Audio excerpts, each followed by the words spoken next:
سلام مردم ایران، من مهراب عبدالله زاده هستم. صدای منو از زندان مرکزی ارومیه میشنوید و شاید این آخرین صدای من باشه که میشنوید. منو در اعتراضات سال 1401 توسط سپاه در ارومیه دستگیر کردن و 25 سالم بود که زندانی شدم. از روز اول دستگیری به زور شکنجه و تهدید از من اعترافاتی گرفتن که همشون کذب بود و هیچ کدام از اتهام‌هایی که اونا به من زدن حقیقت نداره و هم خودشون میدونن و هم خدا که من بیگناهم.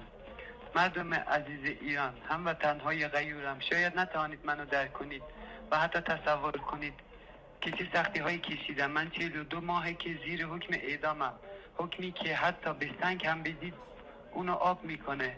یه اعدامی هر روز هر شب به فکر اینه که هر لحظه امکان داره الان صداش کنن و ببرن اعدامش کنن. یه اعدامی فقط شبا از ساعت 1 به بعد میتونه یه ذره آروم بگیره تا شاید فکر و خیال ولش کنه و 2-3 ساعتی بخوابه.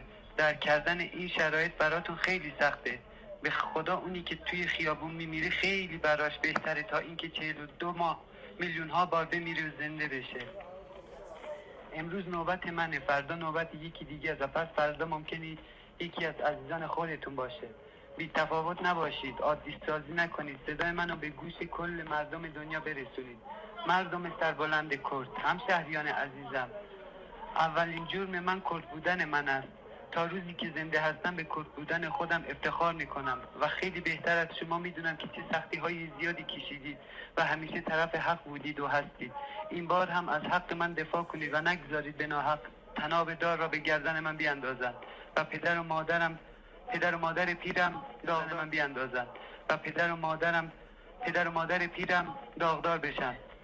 سازمان حقوق بشر، تا کی فقط ابراز نگرانی میکنید و این نوع رفتار را محکوم میکنید و با یه استوری ساده از کنارش رد میشید؟ واقعا کی دست به کار میشید و با قاطعیت جلوی این همه ظلم و ناحق این تماس از زندان ارومیه و تماس گیرنده زندانی می باشد. واقعا کی دست به کار میشید و با قاطعیت جلوی این همه ظلم و ناحقی قطع میکنید؟ کی از حق من بیگناه دفاع میکنید؟ صدای منو به تمام جهان برسونید و این بار ثابت کنید فقط حرف نیست و عمل میکنید. مقام معظم رهبری، آقای اجی، چرا قانون ارومیه با کل ایران فرق داره؟ چرا به این همه ظلمی که در حق مردم این استان میشه رسیدگی نمی کنید؟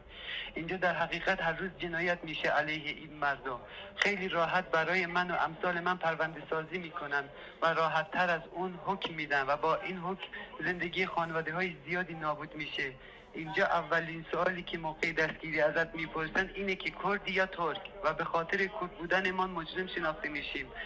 از بچگی شنیدم سر بیگناه پای دار میره ولی بالای دار نمیره، ولی متاسفانه توی زندان مرکزی ارومیه سر بیگناه های زیادی بالای دار رفت.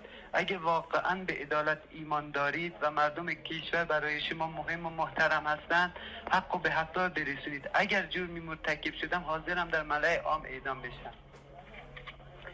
سپاه پاسداران ارومیه، در حالی که شما میدونید من کاملا بیگناهم و خانواده شاکی هم به این ایمان دارم من بیگناهم و با این حال چندین بار خانواده هم برای گرفتن رضایتی که من هیچ نقشی در آن نداشتم رفته‌اند تا بلکه از این راه طناب دار از گردن من بیرون بیارن، ولی خانواده شاکی بارها شفاهی اعلام کرده اند که رضایت میدهند، ولی پشت پرده از طرف سپاه پاسداران ارومیه تهدید میشوند و به ناچار رضایت نمیدهند.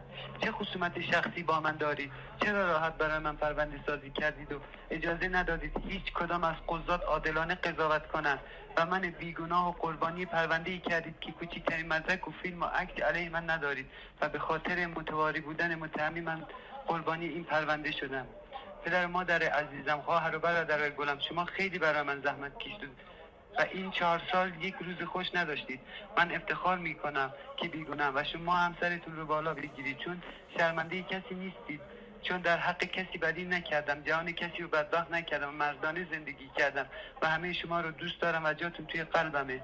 یه سوالی از همه مردم دنیا دارم: چطور میشه کسی که به دختر خود تجاوز کرده و بعدش اونو به قتل رساند مفسد الفعل نیست، ولی من مهراب 25 ساله که از مغازه هم که 2 دقیقه با خونه هم فاصله داشته راه رفتم الان مفسد الفعل شناخته شدم و به هم اعدام دادن؟ آیا این عدالته؟